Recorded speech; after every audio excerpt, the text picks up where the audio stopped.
वासुदेव द्वादशी, जिसे हम बावन द्वादशी के नाम से भी जानते हैं।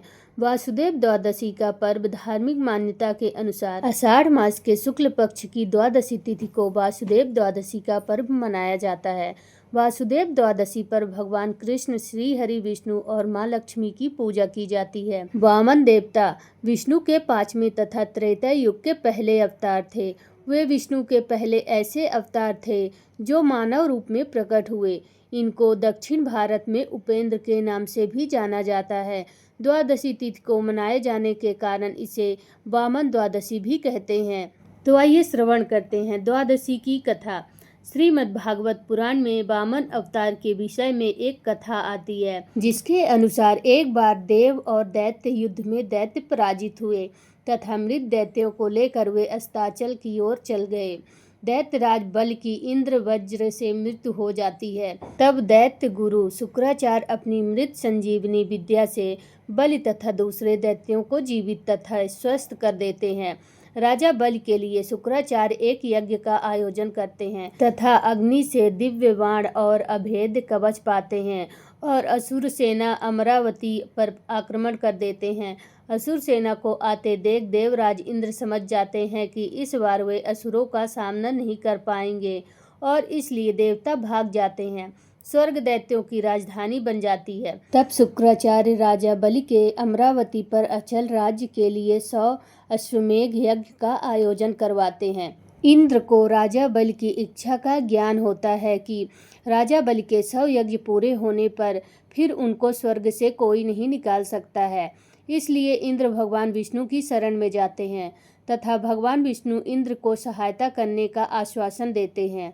तब भगवान विष्णु वामन रूप में अदिति के गर्भ से उत्पन्न होने का वचन देते हैं।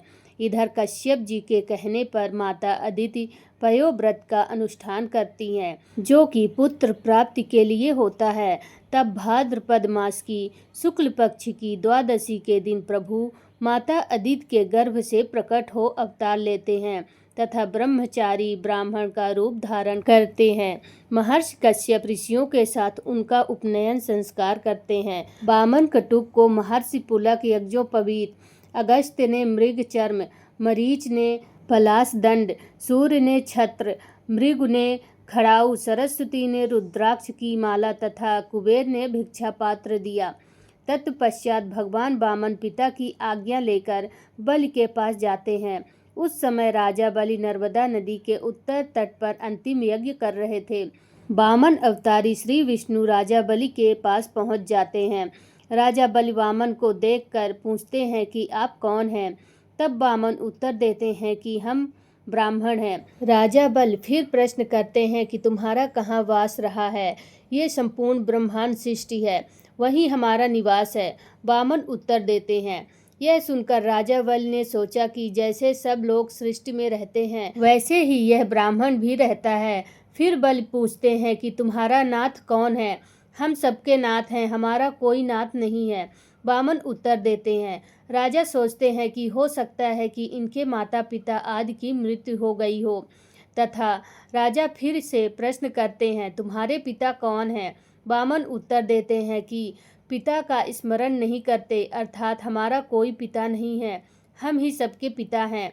बलि पूछते हैं कि तुम मुझसे क्या चाहते हो। वामन उनसे भिक्षा मांगते हैं, 3 पग धरती। बलि को आश्चर्य होता है कि वामन की 3 पग धरती तो बहुत थोड़ी होती है। वे कहते हैं यह तो बहुत थोड़ी है। वामन कहते हैं कि इतने से हम तीनों लोकों की भावना करते हैं, अर्थात हम 3 पग में ही त्रिलोकी नाप लेंगे। बलि के गुरु शुक्राचार्य बलि को वचन देने से रोकते हैं, फिर भी राजा बलि नहीं मानते हैं। वामन एक पग में सभी लोग और दूसरे ही पग में पूरी धरती नाप लेते हैं। अब तीसरा पग रखने के लिए स्थान नहीं रह जाता है। राजा बलि के समक्ष संकट उत्पन्न हो जाता है कि वे अपना वचन कैसे निभाएं। तब वे अपना सिर आगे कर देते हैं। भगवान ठीक वैसा ही करते हैं और राजा बलि को सुतल लोक में रहने का आदेश देते हैं। बलि सहर्ष भगवान की आज्ञा का पालन करते हैं। इससे प्रसन्न होकर भगवान विष्णु बलि से वरदान मांगने के लिए कहते हैं। इस पर राजा बलि दिन रात भगवान को अपने पास दिव्य लोक में रहने का वर मांगते हैं तथा भगवान विष्णु अपना वचन पालन करते हुए राजा बलि का द्वारपाल बनना स्वीकार करते हैं, जिन्हें फिर बाद में देवी लक्ष्मी राजा बलि से वर मांग कर मुक्त करवा लेती हैं। तो आइए जानते हैं वासुदेव द्वादशी का महत्व। वासुदेव द्वादशी भगवान कृष्ण को समर्पित है। एक महत्वपूर्ण हिंदू त्योहार है जो आषाढ़ मास के शुक्ल पक्ष की द्वादशी तिथि को मनाया जाता है। इस दिन भगवान कृष्ण के साथ साथ भगवान विष्णु और माता लक्ष्मी की भी पूजा की जाती है। वासुदेव द्वादशी का व्रत करने से सभी मनोकामनाएं पूर्ण होती हैं और पापों का नाश होता है। ऐसा माना जाता है कि वासुदेव द्वादशी पापों का नाश करती है और मोक्ष देती है। वासुदेव द्वादशी का महत्व। पापों का नाश। वासुदेव द्वादशी का व्रत करने से व्यक्ति के सभी पाप नष्ट हो जाते हैं। मनोकामना की पूर्ति। यह व्रत संतान प्राप्ति, सुख समृद्धि और जीवन के सभी सुखों को प्राप्त करने के लिए किया जाता है। मोक्ष की प्राप्ति। मान्यता है कि इस व्रत के प्रभाव से अंत समय में मोक्ष की प्राप्ति होती है। भगवान विष्णु और माता लक्ष्मी की पूजा। इस दिन भगवान विष्णु और माता लक्ष्मी की पूजा की जाती है, जिससे विशेष फल मिलता है। दान का महत्व। वासुदेव द्वादशी पर गरीबों और जरूरतमंदों को दान करना बहुत ही शुभ माना जाता है। चतुर्मास का प्रारंभ। यह व्रत चतुर्मास अर्थात 4 पवित्र महीने की शुरुआत का प्रतीक माना जाता है। इसके दौरान भक्त कठोर तपस्या करते हैं। तो आइए जानते हैं वासुदेव द्वादशी पर क्या करें। व्रत रखें। भगवान कृष्ण और विष्णु की कृपा पाने के लिए व्रत रखें। पूजा करें। भगवान कृष्ण, विष्णु और लक्ष्मी जी की विधि विधान से पूजा करें। दान करें। गरीबों और जरूरतमंदों को दान करें। विष्णु सहस्त्र नाम का पाठ करें, इससे विशेष फल की प्राप्ति होती है।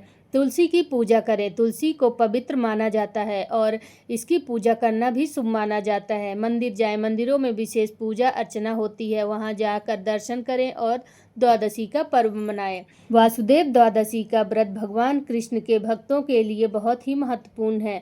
इस दिन व्रत और पूजा पाठ करने का भगवान की कृपा पाने का विशेष महत्व है।